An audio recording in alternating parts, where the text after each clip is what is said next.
Welcome to Lecture 9 of Statistical Rethinking 2023.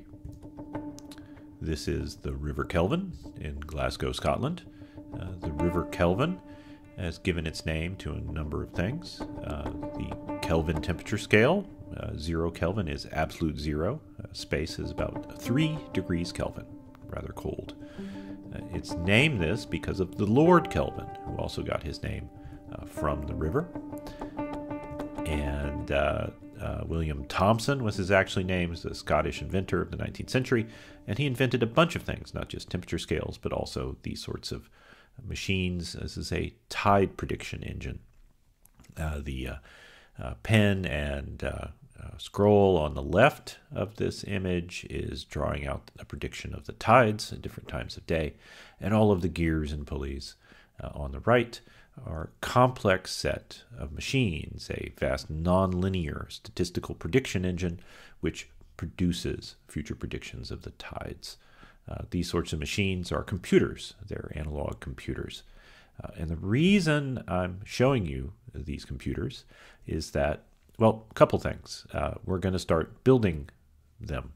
Not tide prediction engines exactly, but nonlinear statistical prediction engines. And these machines are actually, in their fundamental nature, pretty simple. But they're complicated in the way that the different parts interact. And that is that the gears inside the machine bear no resemblance to the observable predictions that they put out. And we're going to have to deal with that uncomfortable fact in order to harness the power that they provide us for scientific prediction and modeling. So last week, in the most recent lecture, I introduced Hamiltonian Monte Carlo to you. This is another kind of horrible little machine that lurks inside of our statistical golems. But this sort of machine, the Hamiltonian Monte Carlo, is thankfully largely automated for you. It's black boxed away, and you as the scientist, well, you have other problems to confront. And those are the problems we're going to deal with today. And the issues of how to get Hamiltonian Monte Carlo to function will recede quickly into the background, and you'll become quickly comfortable with this. And I will give you new problems to worry about. Which brings us to the overarching theme of this course, which is flow. You have to flow, and it's hard to flow because it seems like the current is against you. I want to remind you, you don't have to understand everything to keep moving forward. Almost nobody understands everything the first time through, and a lot of understanding comes from practice. That is, there's a kind of embodied knowledge in scientific practice, just as there is in things like carpentry. We're going to keep flowing forward now into the second half of the course. And I know in courses like this, everything seems to come all at once. And that's because this is essentially a course about the scientific method. And in the scientific method, no part is optional. You can't not practice one part of it. And so that means that scientific modeling, the DAGs and the generative models and research design, how you would go about collecting the data and doing measurements in the first place, and statistical modeling, building the golems to produce estimates, and the coding and documentation that comes with it if you want to be ethical about it, and then the interpretation of the statistical output and how you communicate it to your peers, or even the price of eggs during an inflationary period. All of these things are happening to you all at once, and I'm right there with you, and I understand. But you don't have to understand it all at once. You really don't, because nobody ever has understood it all at once. So be patient. I will be patient with you, and it will come. And in the design of a course like this, part of the struggle is I need to give you some resistance. So if you're feeling at any point that you're not understanding something, that just means you're paying attention. And I have structured the material so that it challenges you, so that you can solve those problems and you can find some way that you're comfortable understanding the points, and so you can do the scientific practice. And because the fact is, no matter how hard the homework problems I assign you, real research is much harder, and it's my job to prepare you for that. The topic in this lecture, which will serve as a way for me to introduce you to generalized linear models, and specifically models of events, is a historical data set from the 1970s of college admissions at the University of California at Berkeley, really starting in the late 60s, especially in the 70s. California decided that higher education should be available to essentially everybody, and California made access to the best universities really in the country at essentially free to everybody, the children of recent immigrants, everybody. And the University of California system became an incredible engine of upward mobility for California. And a part of that mission, there was a constant introspection about that availability and the concern that there would be intergenerational discrimination or class privilege or gender differences in rates of admission. So here's a somewhat famous example in statistics that I want to teach you, and I think it's a really nice teaching example because it's an extremely small data set and it addresses a kind of analytical problem which has a recurrent, almost reverberating structure in many contexts in human societies. This basic issue of how to do what's called mediation analysis. So what are the data?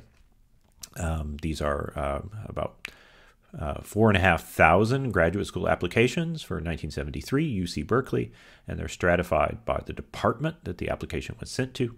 These are departments like physics, chemistry, psychology, so on. And the gender of the applicant. These are the things we know about the applications.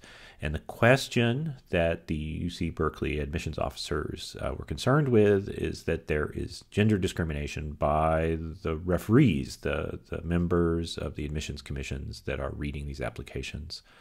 And that's what we're going to try to address. That's the scientific question. This is a question that many scientific societies grapple with. My own scientific society, the Max Planck Society, takes this gender equity quite seriously. So in their headquarters, they have a division devoted to this. And they ask us to use administrative records like the ones on the previous slide to make assessments about whether there is discrimination and to design interventions, and then also to use the same sorts of data to decide whether our interventions are succeeding. Unfortunately, there's not a lot of statisticians in the headquarters to help with those designs, and so we're sort of left on our own at the individual institutes to decide how could we possibly use such data, this is observational, non-experimental data, on outcomes to estimate discrimination or its absence. And there are frequently every year papers about this as the sciences look inward on themselves.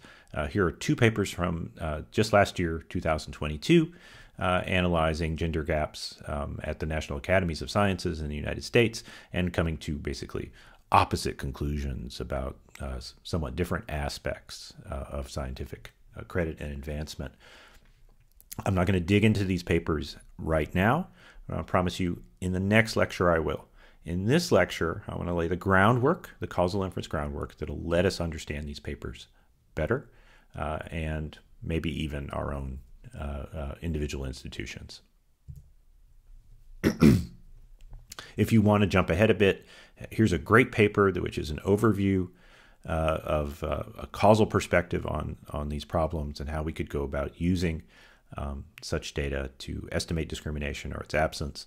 This is a rare paper in the sense that most papers that supposedly analyze the presence or absence of discrimination have no explicit causal framework at all. There's not even a clear estimand, no DAGs, no generative models.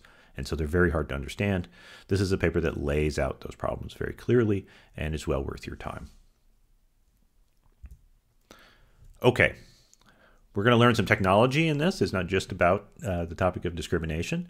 That's kind of a way to transport us into the more, it's an exciting topic an important topic that will transport us into the more boring machinery of building new types of golems that are powerful and help us understand events. Events are discrete, unordered outcomes. And this is like the globe tossing model at the very beginning of the course. It was land or it was water. And we modeled those things as counts. That's what the type of observation is. The measurements are counts of discrete events. But the things that we're estimating, the unknowns, the parameters, are not counts. They're probabilities or odds. Odds are just transformed probabilities, right? The odds of an event are the probability it happens divided by the probability it does not. In these kinds of models, which are essential for doing lots of scientific modeling, everything necessarily interacts all the time. All the different things we might want to stratify by will always interact or moderate one another.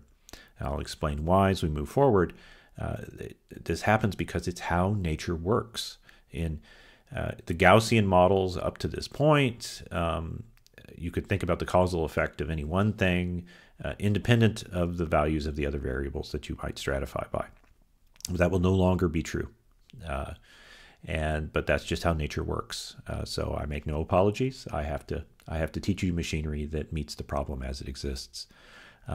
And along the way, you have to get used to this beast known as log odds, the logarithm of the odds now. As if odds wasn't weird enough, we're going to be mainly modeling on the logarithmic odds scale. Okay, we've got our usual outline. You should expect this now from me. First thing I want to do is talk about the estimand and do some basic scientific modeling. Then we're going to write a generative simulation from that, inspired by the DAG. And then we're going to build some statistical estimators, some golems. And then we're going to analyze the real sample and do some interpretation. And that interpretation will involve the simulation of causal effects. Okay. So the basic question about the UC-Berkeley data is, was there discrimination at the level of the application based upon the gender of the applicant? So the two key variables we're interested in and the path of interest is this one, gender G. Does it influence admission to graduate school? There is another obvious path that always arises in these sorts of questions, and it's this path where department mediates admission. The reason is because different departments have different numbers of open slots for PhD students, or they're pickier than other departments, or they just get many, many more applicants because they're very popular, and therefore their admissions rates are lower as a consequence. So for example, it's typical that math departments don't receive that many applications, and so their overall, if the applications they do receive are qualified, then their overall admissions rate can be quite high. Departments like social psychology, in contrast, receive many, many applications for graduate school, and therefore they must turn away a larger fraction of applications, even if they're qualified. And that's just how it goes. So those effects matter a lot in determining admissions rate, and we cannot possibly estimate the presence or absence of gender discrimination without accounting for that mediating effect through department. Okay, it's worth also talking about what we mean possibly by the causal effect of gender, right? We don't usually think about an intervention on gender as making a lot of sense, and certainly not in this context. What we mean in this strictly bureaucratic context is the perception of gender by the referee. So I've augmented this DAG to make this a little bit more transparent. It's not the applicant's actual gender that matters, it's the perception of their gender by the referee. And this is an important point. I hope it doesn't seem silly, because it will help us later define an intervention. We define exactly what we want to do an intervention on, right?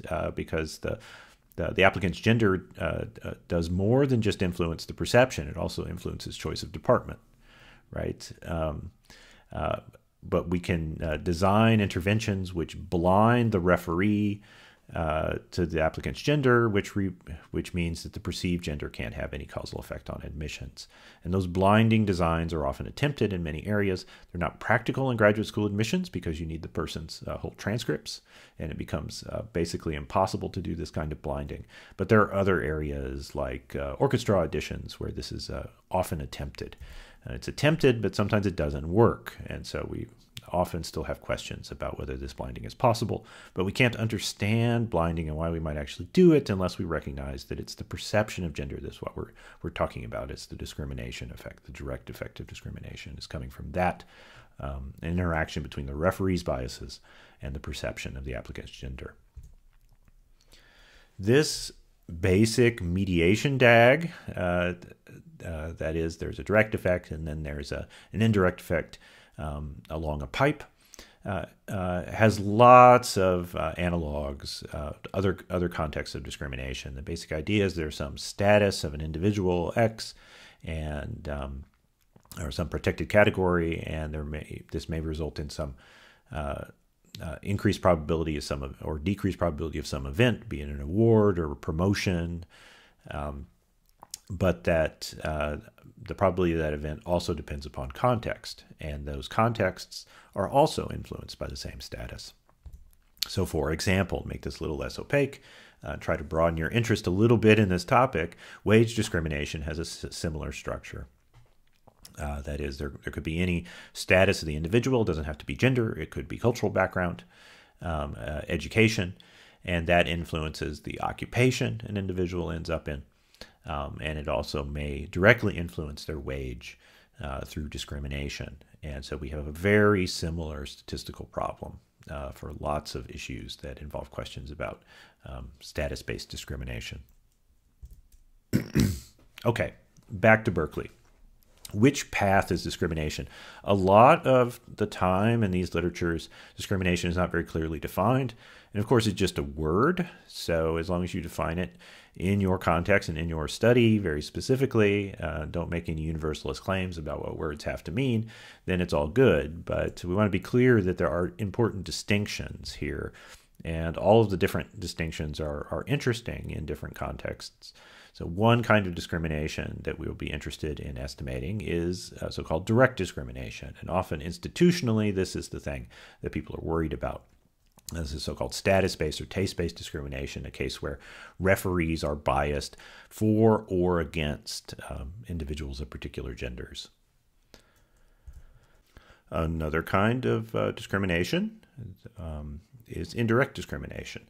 So this would be, for example, a case where gender influences a person's interests within a certain cultural context. That then influences, in turn, the department different genders tend to apply to, and then different departments, because of the economics of higher education, can accept fewer or more applicants, and this affects overall admissions rate.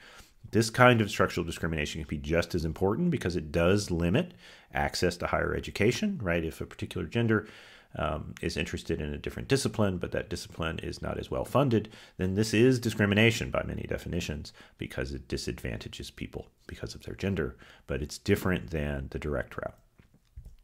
And then there's the total discrimination, which is through both routes, both the mediated route through department and the direct route. And this is what people experience. It's important to understand. Each of these three types requires different estimators, right? So if we have a data set, set of administrative records, and we're trying to understand these things, then we need different estimators for each of these, as you've seen so far in every example in the course. And what I'm going to try to illustrate to you, this is a very important point, and it's often true of mediation analysis in general, not just of topics focused on discrimination, is that quite often what we're able to estimate is not the thing we want. I'll say that again. Quite often, the thing that we're able to estimate is not the thing we want to estimate. So on the left, there's the total causal effect of gender. And this can be estimated under rather mild assumptions in many contexts for many data sets. But not everybody agrees that the total effect is what matters because the subpaths are interesting for equity and justice issues. But this decomposition of the total causal effect into indirect and direct, the middle and the right of this slide, this is often much more difficult and always requires quite strong causal assumptions about the source of the sample. What we're going to ignore for the remainder of this lecture, but we'll take up again in the next lecture this week, is the issue of unobserved confounding. In most observational data sets like this one with mediation, there plausibly unobserved confounding between the mediator and the outcome. And I said, don't worry about this right now. I just put this here to say we're not going to forget about this. We're going to come back to it. Okay, let's take those basic DAGs and let's make some scientific models out of them. Here's the world's simplest generative code, or at least it's the simplest that I could think of for simulating the UC Berkeley admission scenario. We're going to use this code to generate an example data set, which will help us understand the phenomenon, reassure ourselves that we understand it, and then when we design statistical models, we can verify that they work. So what does this code do? Well, we generate 1,000 applicants, synthetic applicants, and we sample genders 1 and 2. The genders have no names in this code, they're just 1 and 2. And gender 1 tends to apply to department 1, and gender 2 tends to apply to department 2. And then we give the departments different overall acceptance rates. That is that one of them accepts 30% of applicants and the other accepts only 10% of applicants. And then we simulate, right? So let me walk through the code here and show you how this works. We sample from the vector 1 to 2. These are the gender labels 1,000 times with replacement. That's how we generate the gender variable synthetically. Then we have to simulate the department choices before we can simulate acceptance, right? If we don't know the department, we don't know if they're accepted. And we create this subtle difference in which gender tends to apply to which department, right? And then finally we simulate, well, I define the acceptance rates as this matrix here. And where department 1 is row 1 and department 2 is row 2. So department 1 accepts 10% and department 2 accepts 30%. And then we just simulate from those acceptance rates given combinations of department and gender using Bernoulli trials, which are coin flips. And here's some simulated data, just to give you an example. In this example, there is no gender discrimination through the direct path. Only through the indirect path, because the gender 1 tends to apply to a department that is harder to get into. And we get some counts. These tables at the top show you where, so the first table is shows you gender by which applications to different departments. So the rows are genders and the columns are department. And you'll see that gender 1 tends to apply to department 1 and gender 2 to 2. And then the acceptance rates follow from that. Department 1 tends to accept fewer. And as a consequence, overall in the simulation, gender 1 has about 10% lower success in its applications than gender 2. Without any indirect discrimination. We can modify this simulation so there is direct discrimination, and that's what I've done with the code here. All I've changed in this code is the accept rate line. I've changed the matrix so that gender 1 has half the acceptance rate of gender 2 in department 1, and it has 10% less in department 2. That's in the table at the bottom of the slide. That's what I'm highlighting for you, are the acceptance rates for gender 1. And then we run the simulation, and overall acceptance rates are lower in the simulation. But what I want to point out is the overall pattern's the same as in the absence of discrimination. I'll say that again. The overall pattern, that is that gender 1 enjoys not quite half, but almost half the overall acceptance rate as gender 2, is the same pattern you can get in the absence of discrimination, of direct discrimination. And this is the fundamental problem in trying to identify discrimination in these kinds of mediation scenarios.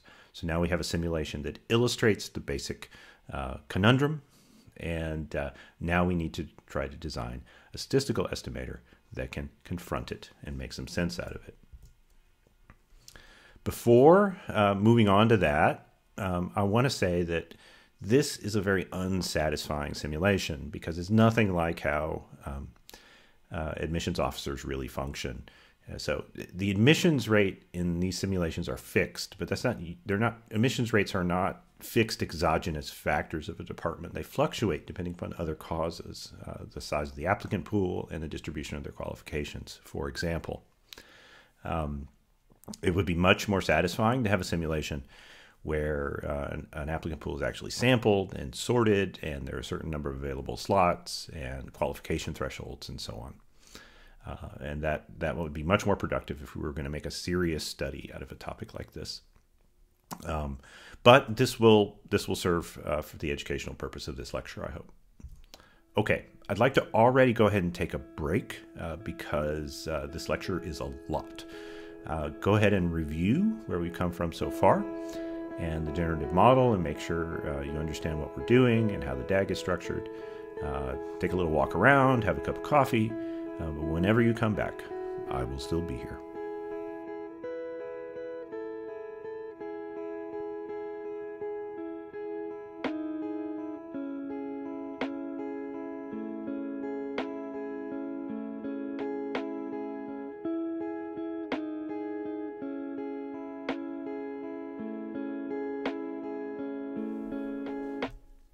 Welcome back. The next step in our narrative about modeling UC Berkeley applications is to build estimators, statistical models. So we have some estimands, direct and indirect discrimination for these applications, and now we need models. And this is an excuse now to teach you about generalized linear models and the modeling of events.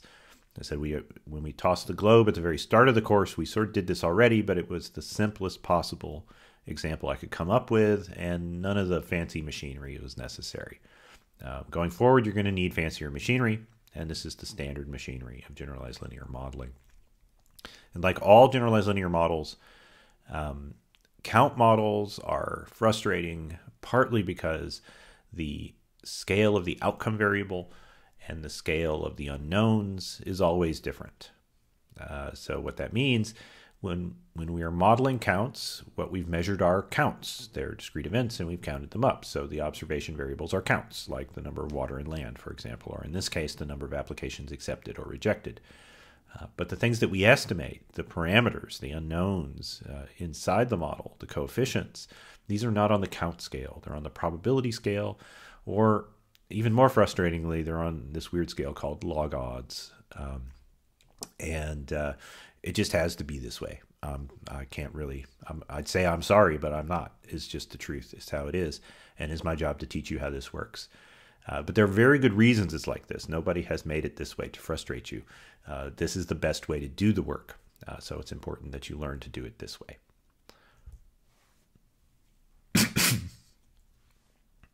So, what are generalized linear models? There's much more about this in the book, but here's the basic idea. The linear models you've seen so far are just special cases of the generalized linear model. If you've got a Gaussian outcome variable, like y on this slide, then we would model its expected value mu as some additive sum of coefficients and predictor variables. This is often called a linear combination of parameters, but it's really additive is what we're talking about. You can't do this with basically any other distribution but the normal. That there is no other distribution other than the normal which behaves this way. And the reason is because the normal is unbounded on both sides. You can go infinitely left or infinitely right on the x-axis. Other kinds of variables are bounded somehow. So for example, events are counts, and counts are bounded to be 0 or greater. They're integers that are 0 or greater. So you think about a discrete event, it has some probability that it happens, and that's what we're going to model. And so, for example, on the left of this slide, I'm showing you an abstract example. Say we had some continuous predictor x, and we wanted to know how x is associated with the probability of some discrete event, and we're going to model that probability on the vertical axis. We can't just make it a regression line as before, because as you see on the left of this slide, the regression line will not observe the boundaries at 0 and 1. Probabilities need to be restricted to the interval between 0 and 1. And we can do that in generalized linear models by making the probability some function of that additive model, of the linear model. And that's what you see on the right. And the art in generalized linear modeling is choosing those functions so that they work well and allow us to express our scientific hypotheses efficiently. So generalized linear models are the parent category of the ordinary linear models, in which the expected value of some outcome variable is not the linear model itself, but some function of the linear model, as you see on the bottom part of this slide. So I'm going to spend a little more time, a series of maybe half a dozen slides, trying to explain this to you again. And as I keep saying, there are going to be parts of this which just seem weird, but once you start using it and you do some numerical examples with it, you'll understand it quite quickly. So let's explain the structure of this nonsense on the slide now. So y sub I is our 0, 1 outcome variable. This is our event, like, for example, whether the application is accepted or not. And this is a Bernoulli random variable because it's like a coin flip. But the probability the coin comes up heads or is a success is p, and that doesn't have to be fair. Yeah, it's the probability of the event, p sub I. And then there's this linear model down here that can take on any real value, just like all the linear models we've used before. But it's constrained to the 0, 1 interval by that function f on the left there. And this is a function called a link function. And its job is to take the real number line and constrain it to the 0, 1 interval. I said we call this a link function purely for historical reasons, because it links the distribution, the expected value of the distribution, to the linear model. And well, software is going to do most of this stuff for you, but you just have to define it, and I'll show you the code in a bit. Just as important as f is the link function is the inverse link function, because the inverse link function, this is often easier for people to think about. F of the probability equals the linear model. This is the same as saying that the probability equals the inverse function of the linear model. That is, we apply some transformation to the linear model and we get a probability out. And that's what the inverse link function does for us. And what is that function? Here's a toy example which has nothing to do with statistics, but it'll maybe help you understand what we're talking about. Say there's some function which just squares something, right? So if we pass the value a into the function f, we get a squared back out. The inverse function then is the function that gives us the original back, that undoes that transformation. And so in the case of squaring something, the inverse function is the square root. Because if we put the result of the function f into the inverse function, that is f to the -1, indicates the inverse of the function f, then we get a back. And this is all we mean about the relationship between link functions and inverse link functions. Okay, you're a scientist and you didn't come here to talk about link functions or any other such nonsense, and you're not going to have to spend a lot of time with that. This link function stuff in generalized linear models is not a problem, really. It causes some issues with prediction, but you're already in good shape from the first half of the course to deal with those problems through sampling and the coding that you've done. There's just a little bit of cognitive friction involved, and luckily, link functions are really tied very closely to the distributions of the outcome variable. And so you don't usually have any choices to make at all. The choices to make are about the distribution of the outcome variable instead. So it's worth saying something about that. And once you've done that, the link function is basically automatic. And so you shouldn't have any anxiety about it. There are conventional and good choices for link functions that are essentially mated to the distributional choices. And how do we choose distributions? Well, distributions are matched to the constraints on the observed variables. Remember, probability distributions are just ways of counting up the relative number of ways that the data could arise given our assumptions. And when you do that, the constraints on the values the outcome variable take lead naturally to a small family of probability distributions that we use over and over again in statistics. So I want to introduce you to that a little bit. And this family distribution is called the exponential family of distributions. And that's because you can build the whole thing up by starting with what's called the exponential distribution.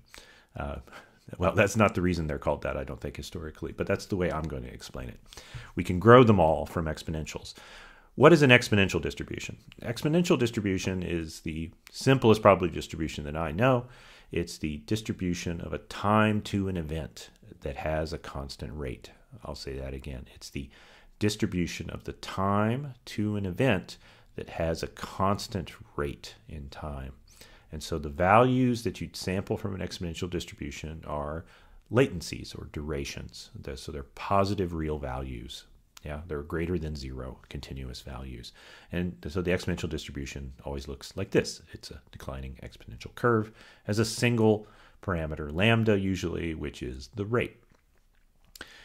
If you have some process that's producing events in continuous time and you count those events, you can get, what you get is a binomial distribution. That is, you set some observation window. You're going to observe the exponential processes, say fish swimming along a river, and they're at an exponential rate, meaning a constant rate in time. You will observe them exponentially distributed.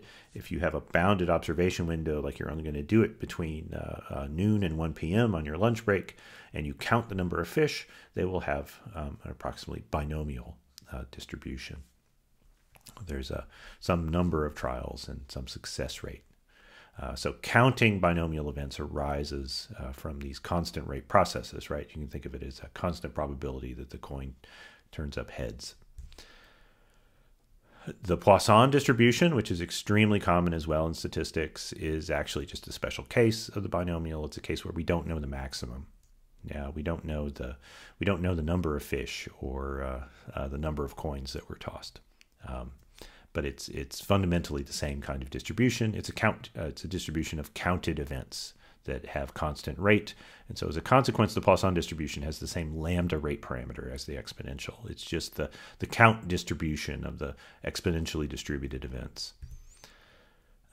If you sum up exponential processes, you get a gamma distribution. I'll talk a little bit about this in the bonus at the very end of this lecture, but you don't need to worry about it now. But the gamma distribution occurs very commonly in nature. Lots of things are approximately gamma distributed when they arise from multiple exponential processes that sum together.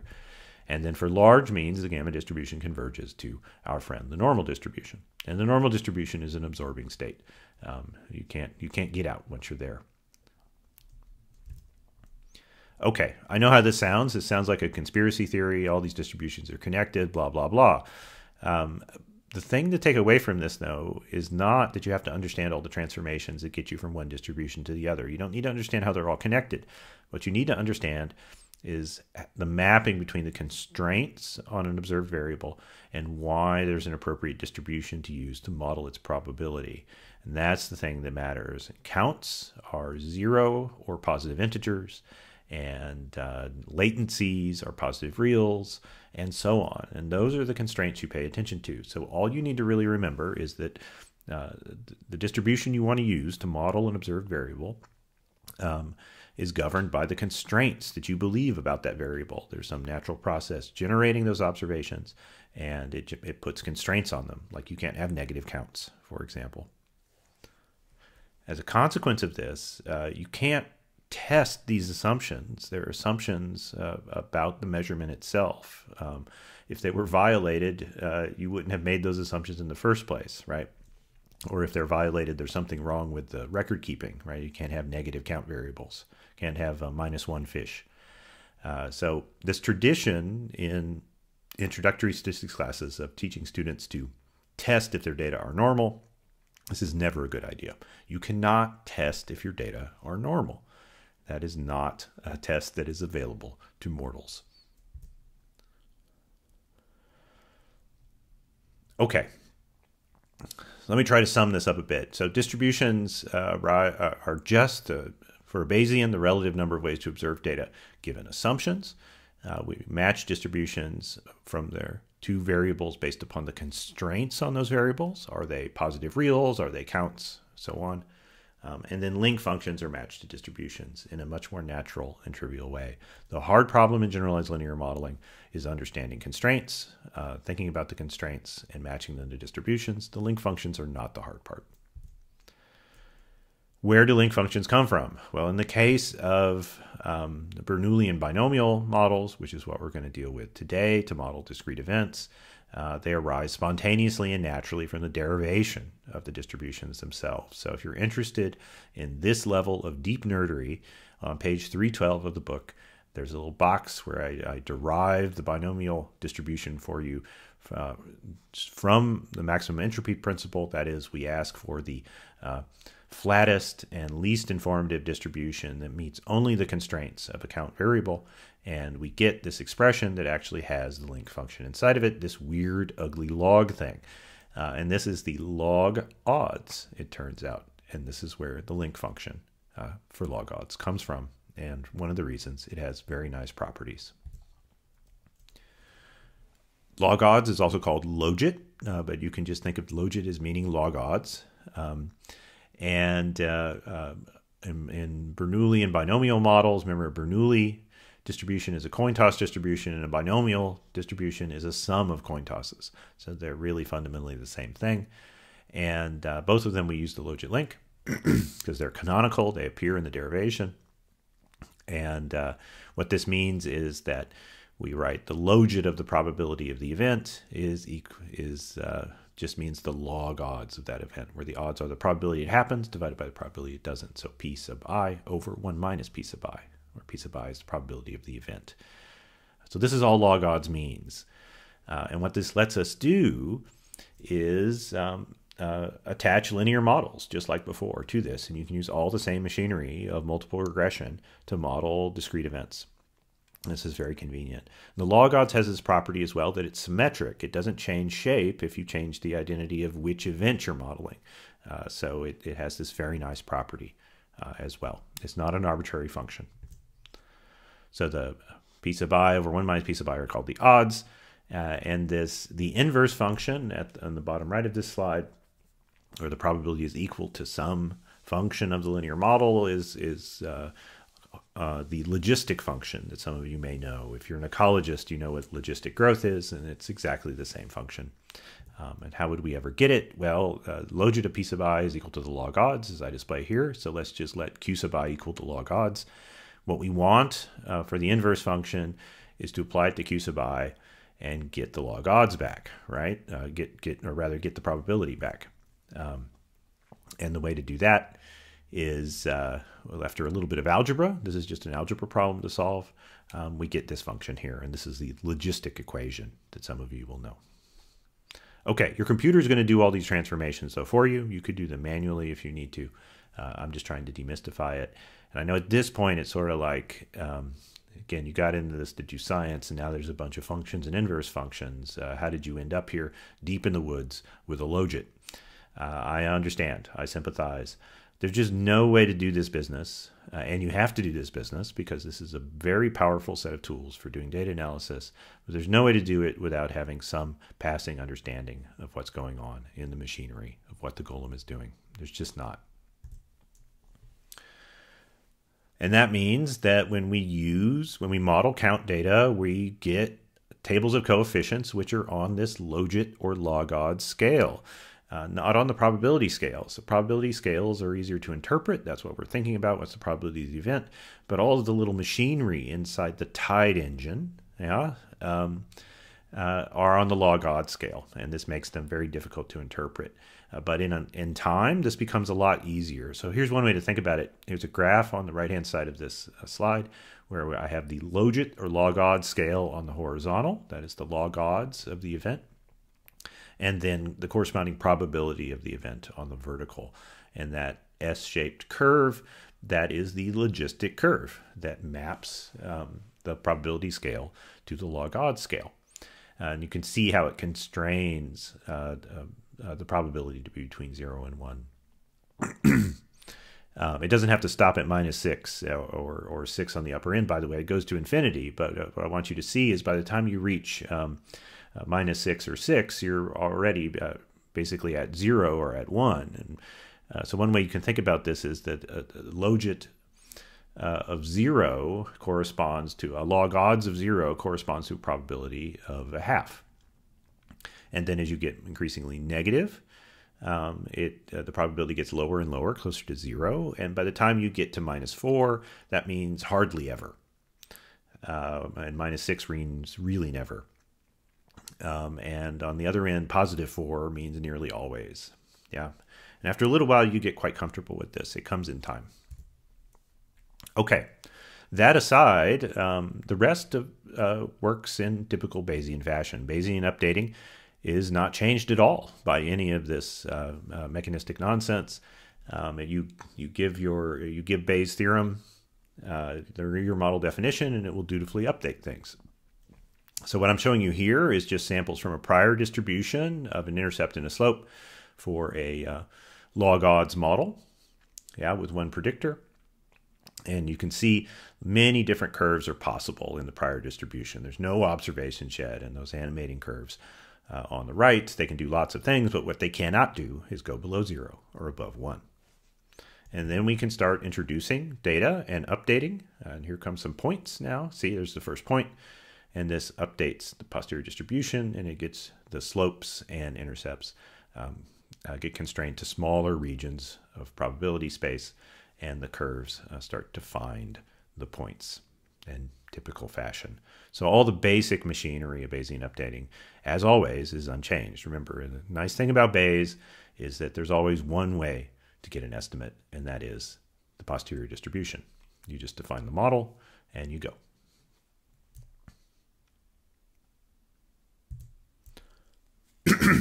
But we need priors.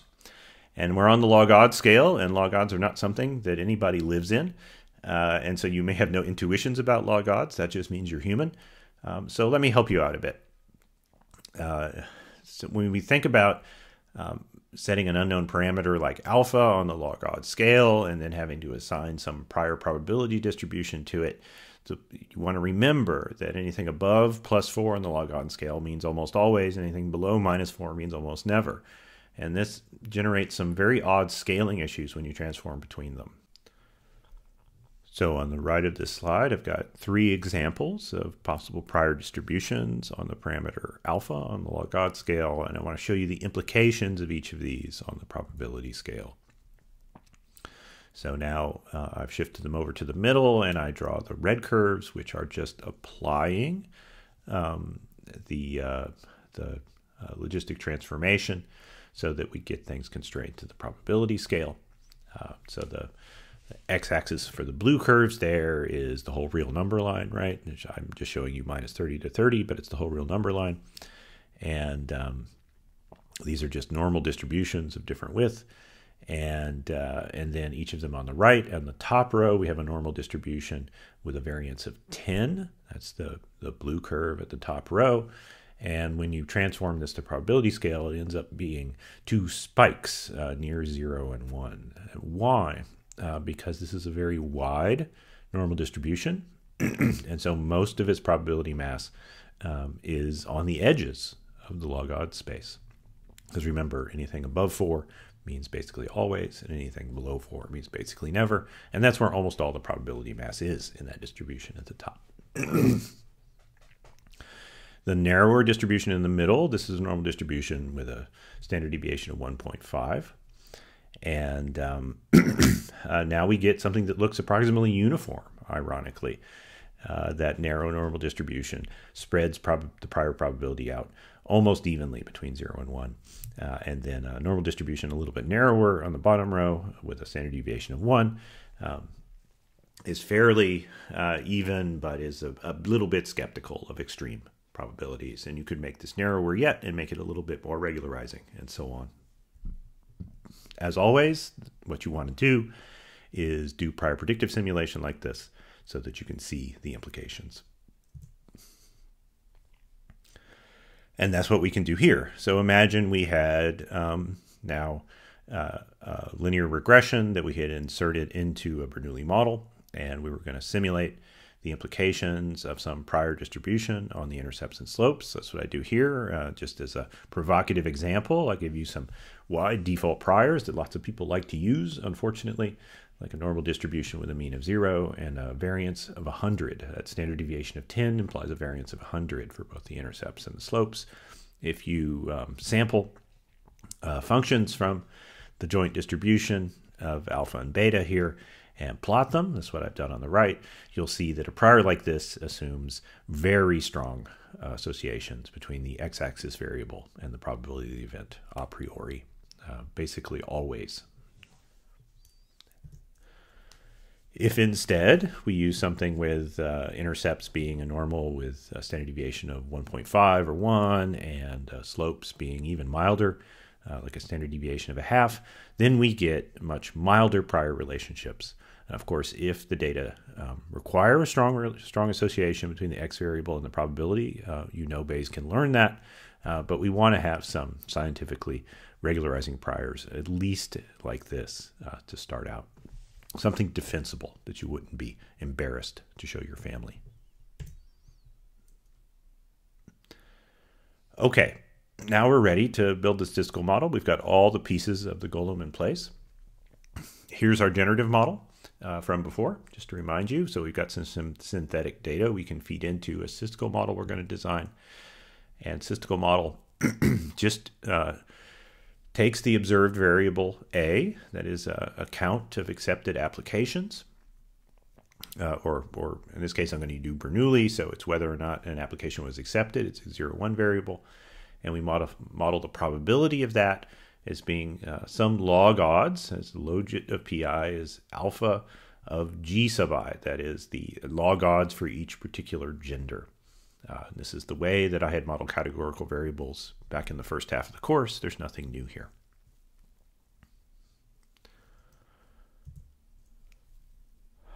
That will be the first model, and that model is designed to give us the total causal effect, right? So I'll back up. We know from the backdoor criterion to get the total causal effect of gender, assuming this DAG, we don't stratify by department. Yeah, and so the only thing we're stratifying alpha by, the intercept alpha by, is gender. But if we want to get the direct effect of gender, we must stratify by department so that we essentially block the pipe over the top. And that means now having a matrix of log odds intercepts alpha, stratifying on gender and department. And this is a new thing, I think. I don't think I've shown you an example like this before, but fundamentally it's exactly the same idea as stratifying by gender. There are just 4 categories now, and those 4 categories are defined by combinations of gender and department. For an example where there's only 2 departments, to keep it simple. When we get to the real data set, I think there are 6 departments, and then we're going to have a bigger matrix, but the machinery works the same way. And as I tried to persuade you in the first half of the course, if you define discrete stratified unknowns like this using these index variables, you can change the number of departments or even the number of genders, and the code will just run. You don't have to change the code at all, and that makes it much simpler. Okay, so this gives us 2 simple generalized linear models on the left, the model that's going to estimate the total effect, and then on the right, the model that's going to estimate the direct effects.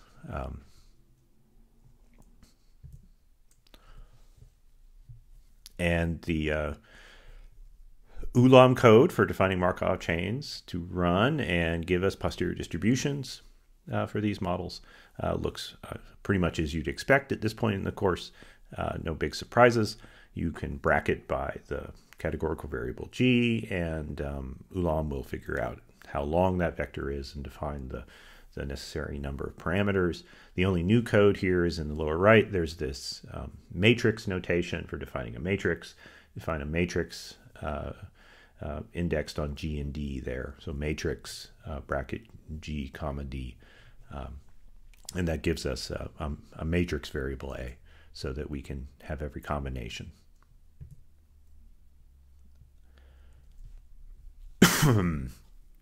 I think the rest is as you come to expect at this point. What's not as you'd expect is that the coefficients you get in, say, the Précis table are on the log odd scale, and so they're quite difficult to interpret, right? So like in this case, they're alpha for the first gender, for gender 1, is minus 1.8, and for 2 it's minus 1.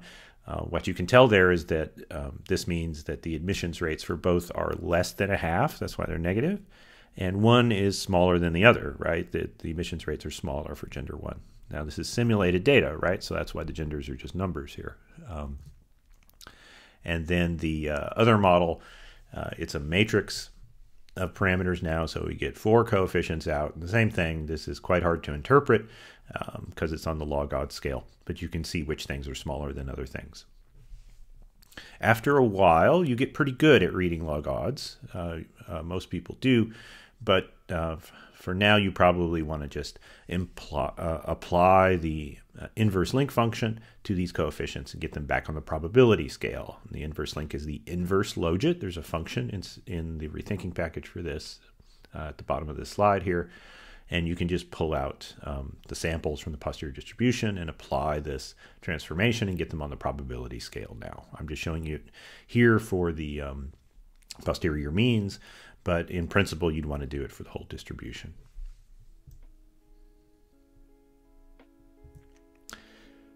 Okay, with what we've done so far, I encourage you to go back to that simulation code and the data analysis code I just showed you, maybe change the data generating simulation so that you add more extreme or less extreme discrimination, or make the departments more different, or whatever you like, and then verify that the statistical models do their job. They can actually disentangle the direct effect from the indirect effect. And then review, and then when you come back from this break, we're going to analyze the real data.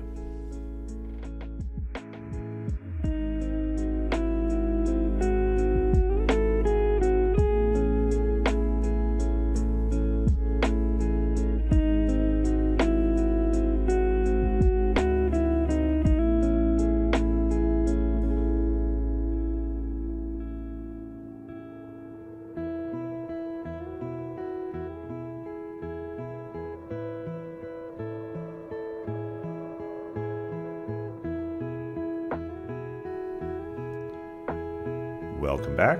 We're in the home stretch now. We're almost done with this long lecture. So we're deep in the machinery now. We've defined all the machinery, learned almost all of it. Everything from this point out is going to be old tools, I promise, but it will interact with the new machinery. But we'll put it together in the scientific example now. We're going to analyze the actual UC Berkeley admissions data, finally. So remind you, this is the whole data table on the right of this slide.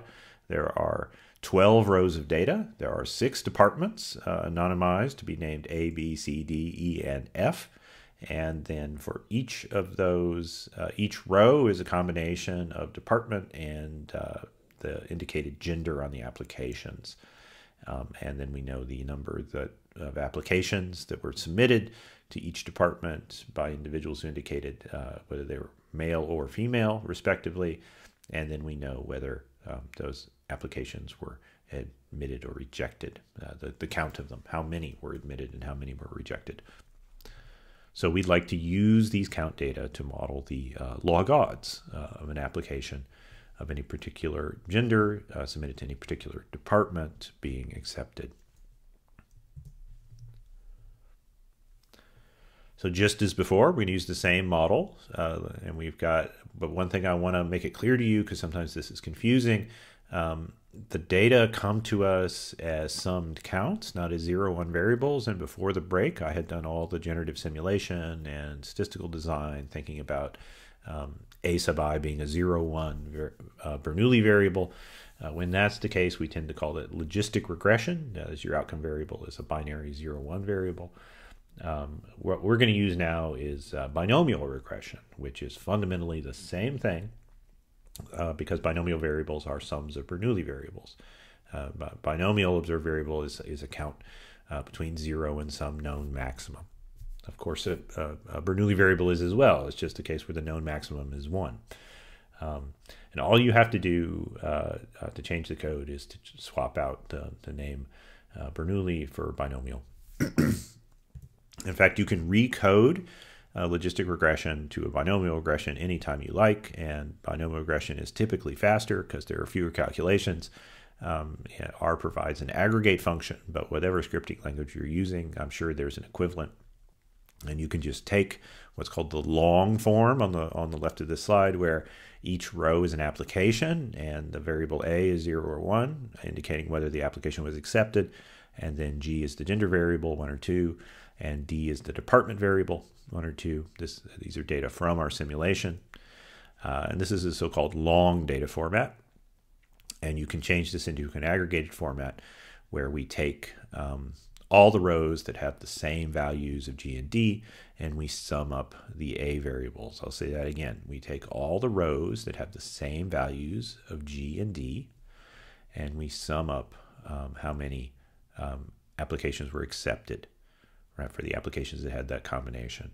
So in these simulated data, for G equals 1 and D equals 1, there were 30 accepted out of 355. For those where G is 2 and D is 1, there were 10 accepted, but out of 92 applications, and so on. It's the same data, all the same information. You'll get exactly the same estimates. So to show you, we used Bernoulli variables before the break, where we used A tilde Bernoulli and then the probability. For binomial, it's almost exactly the same. We used the word binomial. It's a binomial distribution, but we have to indicate the maximum, and that's what the capital letter N is, and that's the number of applications, the number of trials that could have succeeded. And this is just a matter of convenience. It's often more convenient to do binomial regressions than logistic regressions because the data is easier to manage. But you'll get absolutely the same posterior distribution. Okay, so let's model it. So we load the data, UCB admit in the Rethinking package, make a pruned data list to pass in. There's nothing fancy going on here except that I'm recoding applicant gender to an index variable, 1 indicating female, 2 indicating male, and that's it. And then we run the Ulam model. We have the binomial distribution where N is now a variable, right? It's the number of applications on each row, and A is the number that were accepted. And we estimate these parameters A, 1 for each gender, which are the log odds of acceptance. And this will give us the total effect of gender on the probability of an application being accepted. For the direct effect, quite similarly, now we stratify by both gender and department simultaneously using the matrix formulation I introduced before the break. A little due diligence, you're still getting used to trace plots. You should be looking at them so that you develop some patterns in your brain about what good trace plots look like. These are the trace plots for this model, the fuzzy caterpillar of healthy Hamiltonian Monte Carlo sampling. And then these are the trank plots or trace rank plots. Also nice jumbled pattern that you want to see where none of the chains is consistently above or below the others. You look at the Précis output, even more log odds, confusing log odds values that are hard to interpret. And again, negative means below a half, positive means above a half. So you can do a little bit, but as the numbers get bigger, actually the probabilities get closer to one another. So you can't really easily interpret these log odds things by themselves. And that'll especially be true once you start having more complicated binomial or logistic models with multiple predictor variables. But you do get better at it over time. What I just want to communicate to you is that you don't have to. You don't have to be able to just read the log odds and see the probabilities, but over time it will happen to you. Don't be afraid of it. What we're going to do, I want to teach you to do the right thing, is just convert everything to the prediction scale. We want to use the inverse logit to convert things to probability scale and summarize all the effects that way because it's much more interpretable. So for the total effect, we extract samples from the posterior distribution. Then, using the inverse logit function, we convert the entire posterior distribution for alpha for the first gender, which is women applicants in this sample, and then for the entire posterior distribution for the log odds for the second gender, which is men applicants in this sample. And then we take the difference between those, the entire distributions, right? We haven't dropped any of the uncertainty in the posterior distribution. And then we plot the density of that contrast. And that's what you see at the bottom of the slide. And it indicates that overall, men were advantaged, or I should say applications from people who indicated they were men were advantaged in this particular sample. About 14% on average, overall advantage. And this, remember, this ignores department. This is the total effect, right? So this is consistent with there being some, from the total experience discrimination perspective, female applicants were discriminated against in that particular year, in that particular sample, by about 14%. But we haven't decomposed it yet to figure out why. So we need to look at the other model, the one that decomposes to direct effects. And same sort of procedure, we're going to extract samples from the posterior distribution, and then we use the inverse logit link to convert the whole matrix here of alpha parameters to the probability scale, and I can do that in just one line. There you see it. Probability A is inverse logit post $2 $A, and that does it to every entry in the matrix, and it will still have the same matrix structure.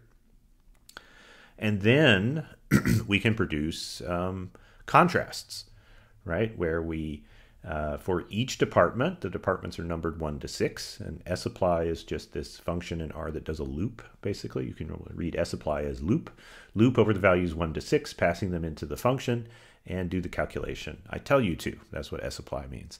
And so here it takes each department, and it constructs the gender contrast that we had previously on the left of the slide.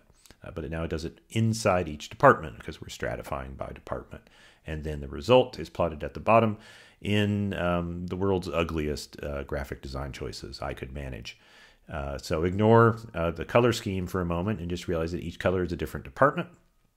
And each of those curves is a posterior distribution contrast between applications from women and applications from men.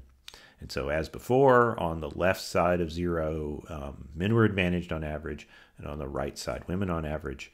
And you can see the variability across departments. Departments explain a lot of variation in this, and women and men tend to apply to different departments in this, at least at UC Berkeley in 1973 they did. And some departments, men were advantaged. Those are the ones on the left. And then there are some departments like the yellow one where there doesn't seem to be much difference at all. And then there's that red department on the far right where women are strongly advantaged as well.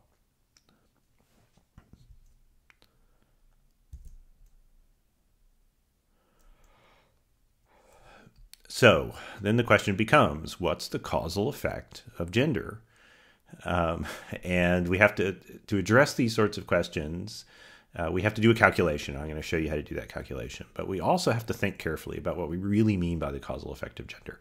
And as I indicated earlier on, I think before the first break in this lecture, what we mean by the causal effect of gender in this context is the perception of gender by the admissions officer. And so we imagine a situation where that changes. Yeah. And that would be the causal effect of gender. We could also mean actually changing someone's gender at birth, and then that would also affect their choice of department. Yeah, but you have to be very careful about what you mean. Let's think about the perception issue too, and think about calculating a causal effect for some counterfactual range of department choices, right? Because what we have not estimated is the influence of gender on choosing a particular department. And so we're just imagining this perception change, right? The removal of the direct effect over some, marginalized over some distribution of applications to departments. And this sort of thing sounds complicated, right? We're going to simulate a causal effect of the perception by the admissions officer of an application's gender, given that they've already applied to some department. Averaging over that distribution of applications to departments. And this is easy to do with simulations and samples from posterior distributions. I'll show you how in a moment. But note, we're still assuming there are no confounds here, and this is important because in the next lecture, I'm going to show you this isn't so easy, actually, after all. But the calculations are, this way of doing the calculations is valid. Whatever model you've got, you just got to think about the model and use it. And you know the model, you wrote a generative simulation of it, and so you can generate interventions through simulation as well. So in this case, what I do is I'm marginalizing over the empirical distribution of applications to department. The intervention is focused on perceptions. It doesn't change the distributions, or the rates at which men and women applied to the particular departments. And this is what defines the intervention, right? The applications are still going to the departments they went to in the same ratios as we observed in the sample. And the counterfactual intervention is that I switch the perceived gender of the applications. And that's what I'm doing in the code on the left. So the very top of this code block, I'm just counting up how many applications there are. And then I count up how many applications there are in each department. And then I take all the applications in each department and I simulate them as if they were male or female. All right, so we've got the same number of applications to departments. I'm just flipping, I'm just essentially controlling the perception by the admissions officers of what gender the applicant was. So for P underscore G1, this is the simulation as if all applications to each department had come from women. Right? The intervention is on perception, not on the decision to apply, because the total applications doesn't change. And then I use the link function, which is this convenience function in the Rethinking package, which looks inside your fit model and pulls out the formula it needs to make the posterior predictions, and that's what it does. And then the same thing now, we P underscore G2, we simulated if all applications came from gender 2, which is men, same code, right? Except that now the G variable is set to 2. And then we compute the contrast, and that's what we summarize. So across all of these simulations, these match simulations, where the intervention has been flipping one way or the other, the gender of the application, we get a contrast, and you'll see that this is a pretty complicated causal effect because it's inhomogeneous. The department can have a big effect, right? There's that one department where women are advantaged. Most departments, they're slightly disadvantaged, and then for some departments, there's really no difference at all.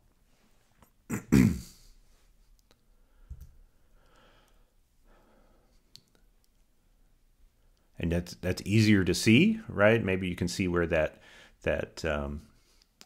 weird mountain range at the top of the slide, the posterior distribution of the effect of gender perception, has that's one little like small peak and then a taller peak that comes from smushing together these different department effects that are at the bottom of the slide.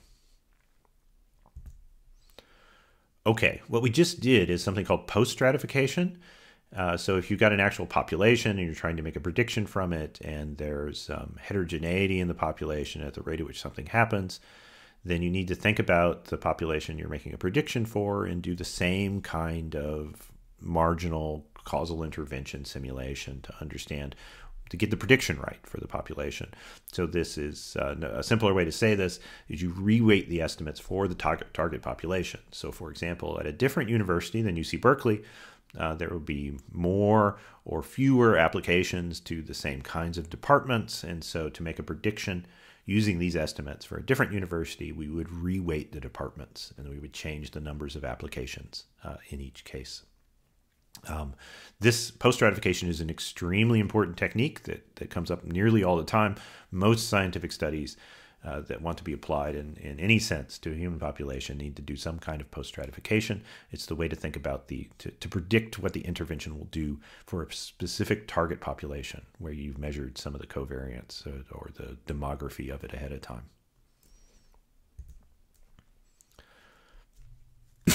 Okay, we're almost done. At this point, you're probably asking, well, was there discrimination here? And I'm afraid we don't know. Overall, yes. There are big structural effects as well. So let me back that up. I mean, overall, yes. On average, applications from women were about more than 10% disadvantaged in total. And that affects to the extent that women had taste that led them to to apply to different departments, or experienced prior discrimination, which discouraged them from applying to specific departments, that led to disadvantage in access to higher education. And I'd be happy to call that discrimination. But that's the total causal effect. And as I hinted before, the total causal effect is usually estimable under very mild assumptions. What you also see here is there are big structural effects, because men and women tended to apply to different departments, and different departments have radically different baseline admissions rates. So even if there's no difference within departments between the fates of applications for men and women, as we saw for many of the departments, but not all, there will still be big differences in the total causal effect because of the different choices of departments. Those are the structural effects.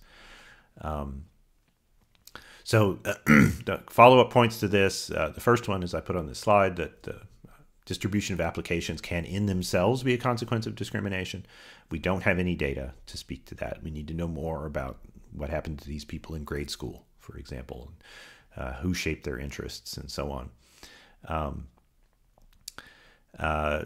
And second, and this is what we're going to deal with in the next lecture, confounds are extremely likely in these situations. And it's not just an aspect of this topic about discrimination, maybe that doesn't interest you, but quite often we need to imagine the possibility that there are unobserved confounds on the edge of our DAG and think about what those would do. And in the next lecture, I want to show you that we can really model that. Even if we can't measure the thing, we can think about what its effects might be. And that'll let us come back to these two papers I mentioned in the beginning. Neither of these papers has any DAG in it or any causal framework that I can recognize. And to understand papers like this, which are frequently published, you're going to have to bring your own DAG and think carefully about it. And I hope I can equip you to do that. I'll see you there.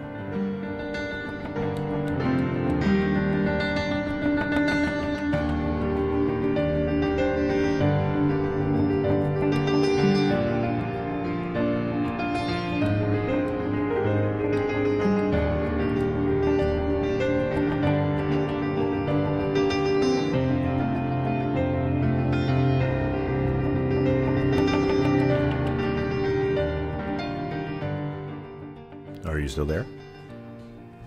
Okay. I have this one lesson I never get to put into lectures because the lectures go on too long. And it's one of my favorites, and it's about modeling events. So I'll give it to you as a bonus. Survival analysis is another way of modeling events, but the outcome variable isn't the count of the events, but it's how long it takes for the event to happen. I'll say that again.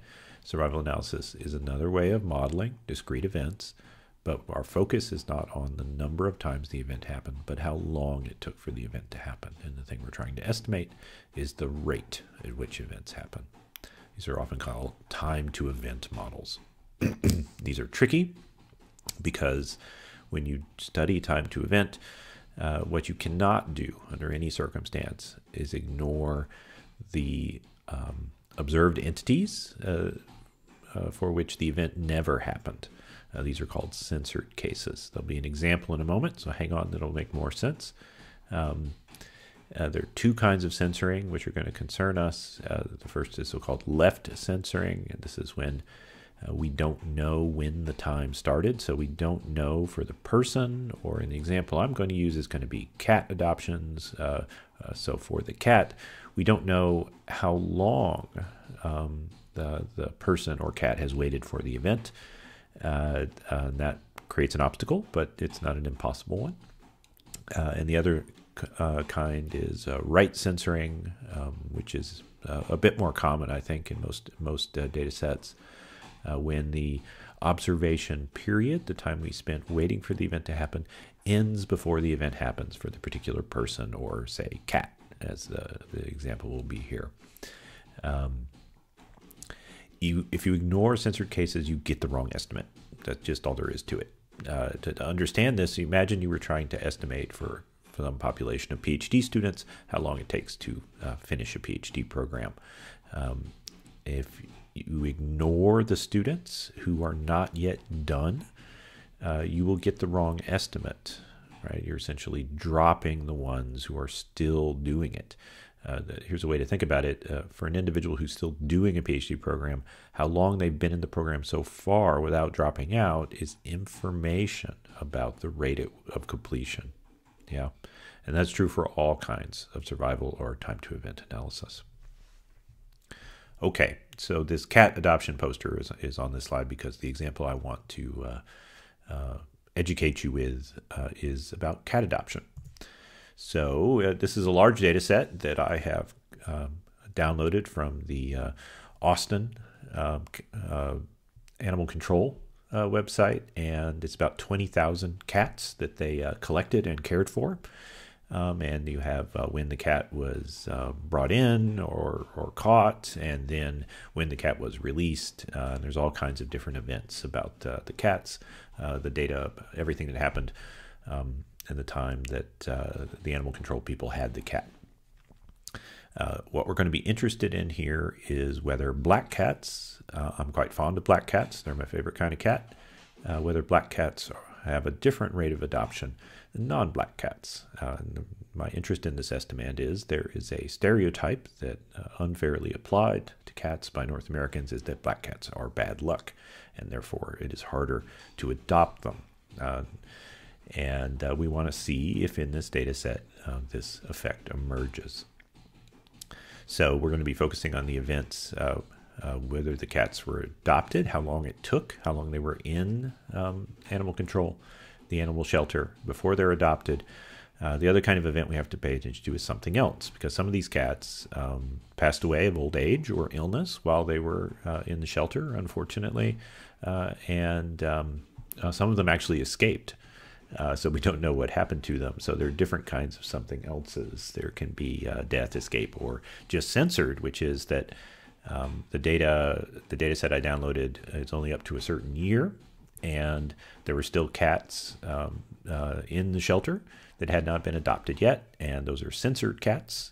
They could still be adopted. They may be adopted now already, and we need to include them in our analysis as well. So we need to learn how to deal with censored data. So the outcome variable of interest in this data set, this data set's in the Rethinking package, is days to event. And now you need a distribution for it. And so, of course, we're going to apply our maximum entropy thinking here and think about what are the constraints on the variable days to event. Well, it's a positive number, and it's real valued. It's a latency, or displacement. These variables are sometimes called.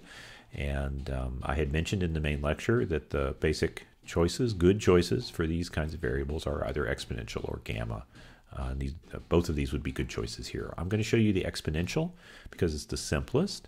It assumes a constant rate through time, which is actually not true for these data. But again, we got training wheels on here. We're going to do the simplest survival analysis I can think of, and then you can scaffold your way up from there if you're interested. So these distributions, exponential and gamma, are the maximum entropy distributions for waiting times. If all you want to assume about some displacement or measurement or latency is that it has a constant rate, you should choose exponential. Yeah. Another way to think about these distributions, the exponential and the gamma, is you can think of them generatively. What sorts of mechanistic processes in nature produce them? For the exponential, there's a simple generative narrative that will produce it, and that is you imagine some machine or creature has a bunch of parts, and there are any one of those parts would be sufficient for the event happening. So what do I mean by parts? Well, imagine you have some washing machine or something like that, and it has a bunch of parts, and if any one of the parts breaks, then the machine stops working, and the event that we're tracking is days until the machine breaks, right? Or for an animal, animals have a bunch of parts, and if any one of those parts breaks, the animal stops working, and so that's lifespan. And this will give you an approximately exponential waiting time on the lifespan of the washing machine or the fruit fly, as the case may be. The gamma arises similarly, but for more complex machines where you need multiple parts to fail. So there's a bunch of parts, and there's some redundancies, so any one of them is not sufficient. for the machine to break or the animal to die, but if enough of them break, then the machine will stop working or the fruit fly will perish. And gamma distributed lifespans are also very common. So for example, waiting times for cells to develop cancer are approximately gamma distributed because cells have a bunch of defense mechanisms to stop cancer, and the cancer has to break through more than one of them to get there. Anyway, that's just to give you some idea, but these are very useful distributions for modeling times to event. Okay, for uncensored observations, cases where we observe the cat getting adopted in the Austin data set, this is pretty easy then. All we do is we ask what's the probability of observing of the cat waiting that long, d sub I is the days until adoption, from an exponential distribution with some unknown rate lambda I, where lambda I is the rate of adoption for a cat with some particular color. We're going to be focused on black versus all the others, and this is fairly simple. So lambda is a funny parameter as a rate, but one way you can interpret this is the inverse rate is the average waiting time. So 1 over lambda is the average time to event. So when lambda is 1, the average time to event is 1. That's the expected waiting time. When lambda is 0.5, the average waiting time is 1 over 0.5, which is 2. So slower rates give you longer waiting times. If you work with these models a little while, you get quite fluent with flipping that around. I appreciate it. It's confusing the first time. The tricky thing is the censored cat. So these are cats in the data set, and there are a lot of them, where they were still in custody and unadopted at the end of the observation window, or they died in the shelter. And for these events, the way you want to think about getting a probability for them is we've got to flip the cumulative probability to use something that's called the complementary cumulative distribution. And all of the terminology here is just very annoying. But I'll try to walk you through it so you get the concept of it, and then I'll show you the code. So on the left of this slide, if we were thinking about the probability of some event happening before or at some time x on the horizontal distribution here, you would use the cumulative probability from, in this case, the exponential. And so I'm showing you two exponential curves there for lambda equals 1. That is a fast rate with an average waiting time of 1. Say 1 month to adoption, or lambda 0.5 with an average waiting time of 2, which say 2 months to adoption. And those are cumulative distributions. So those curves mean what proportion of cats have been adopted at each point on the x-axis according to a certain rate. Okay, so that gives you the probability of a cat being adopted by that time. Yeah, not at that exact time, but up to that time. What proportion of cats have been adopted when x equals 1, x equals 2, and so on. That's the cumulative distribution function, the CDF, and that's what's on the left of this slide. It's the probability the event had happened already at time x. What we need for censored cats, the ones that are still in the shelter waiting to be adopted, poor things, is the probability the event did not happen yet. And this is the complement of the cumulative distribution. It's the rest of the probability. So it goes the other way. The probability of not event before or at time x, which is a very weird thing to say in any language, but especially in English. Here's the way to think about it. These curves on the right-hand side of this slide, the CCDF, the complementary cumulative distribution, what they're showing you is at each point on the x-axis, how many cats have not yet been adopted. Yeah, and that's the thing we want. We want the probability of a cat having not yet been adopted, given that it's waited a certain amount of time. Yeah, and hopefully it will eventually be adopted, but for any given rate, we expect that some cats are still waiting. Okay. And then we've got two kinds of events in the data, and here's the basic statistical model. This is a weird-looking beast, even though it's fairly simple, because this is the first model I've showed in this course where we've got this weird bifurcation and conditionality of which kind of distribution we assign an observation. But what you really have to think about is that there's two kinds of observations in this data. There's censored and uncensored. So let me put some labels on this graph to make some more sense of it. So the two first lines in this statistical model are the observations, and the top one are the observed adoptions. That's A sub I indicates an adoption was observed, and D sub I is the days until adoption. And this just has an exponential distribution, as I explained before. These are uncensored cat adoptions. Somebody walked out with the cat and it was recorded as an adoption. The next line are the not yet adoptions. These are the cats in the data set who either died in the shelter, and so maybe they would have been adopted eventually, but they didn't live long enough, or are still waiting to be adopted. And these are a sub I equals zeros. And these use the CCDF, the exponential, the complementary cumulative distribution function, as I explained on the previous slides. And then we just model lambda, and lambda gets a different rate for each color of cat. And that's what CID here is the color ID of each cat. And I do this weird trick where I define lambda as 1 over mu, because what we really want to get out of this model is the expected waiting time. And remember that lambda is equal to 1 over the average waiting time. That's the way rates work in exponential distributions. And then I'll put a log link on mu so that parameter estimation goes smoothly, because means can't be negative. And I'll estimate this log waiting time parameter. I'll get a posterior distribution for this for black cats and all the other cats, the less impressive cats. And then we can compare those posterior distributions. And this is what the code looks like. I think the only thing technical to mention here, maybe is interesting, is that I use this custom function in Ulam, which is just a way of inserting arbitrary stand code into an Ulam model, and lots of fancy and dangerous things can be done this way. But I use this technique here because I need to refer to the LCCDF. That's the log complementary cumulative distribution function. But otherwise, hopefully it makes sense. It's not so different from categorical models we've used before. And here are the posterior distributions for the expected waiting time. And you'll see that black cats indeed expect to wait longer than other cats. Yeah, sometimes weeks longer. And so, yes, the prejudice exists in Austin. There's another way we can look at this. If you look at it on the original kind of scale, you think about it as the survival curves, it's sometimes called. We can sample from the posterior distribution and show the declining curves of how many cats are still waiting to be adopted. And you'll see that the horizontal axis here is days till adoption, and the vertical axis is the fraction of cats not yet adopted, and that the curves for black cats, that's a bunch of curves for the posterior distribution, so the width indicates the uncertainty. And there are fewer black cats than other cats in the sample, and that's why it's more uncertain. But you'll see everywhere that the curves for the black cats decline slower than the curves for other cats.